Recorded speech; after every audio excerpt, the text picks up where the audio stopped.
Morehead City paramedics and firefighters are creating and training for a new water rescue team. We'll be able to rescue people in swift water situations. A deployable team, a Type 2 team that can be deployable here in North Carolina or other areas. It's going to be something that we can also rescue people who are being flooded. Maybe the water is not moving at a fast pace, but we can also remove people from their homes. Locally, our emergency workers are seeing an increasing need to be able to provide this type of service. During Florence, and especially Florence, but Dorian also, we had quite a few calls for service that required us to have boats, and we were able to provide that service, but this will give us a safer way to do it and also a more efficient way to deploy to definitely help the citizens here as well as citizens in the whole county.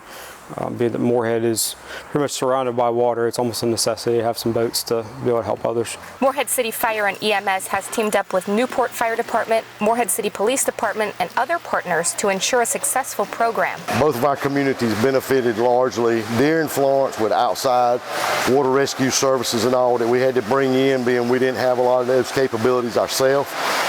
So we got together and we're both, not only do we want to be able to provide it in his department for his community, our department for our community that we serve, but our end goal was to be able to put both of our departments together to be able to have deployable assets to give back to communities in other places like was given to us during Florence in our time of need. We can deploy together, share resources together, and just really make this something special, and it's something that can really save lives. Morehead City Fire and EMS reached out both locally and statewide and applied for grants to fund the program. They received nearly $200,000 to help make the idea a reality. And these grants and local funding is going to give us that opportunity to buy the equipment that we need to provide that service safely. Each water rescue team member will have a bag of equipment with their names on it to quickly be able to grab and respond to a call. Cody's put some of the gear that we have to have for the water rescue team.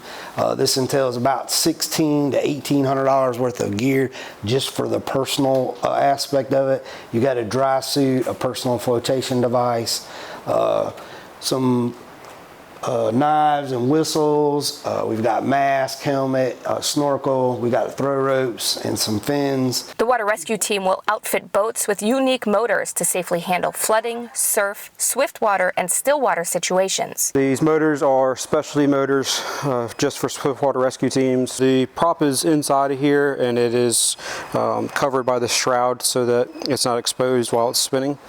It kind of works similar to like a jet ski or a jet propulsion motor. In addition to researching different options for boats, water rescue team candidates are in the process of doing vigorous swim tests and additional training. A lot of training that has to go with not just knowing this equipment, but training with equipment, because one thing's swimming, but another thing is trying to swim with all this gear on. The water rescue team plans to be fully trained and operational in early 2021.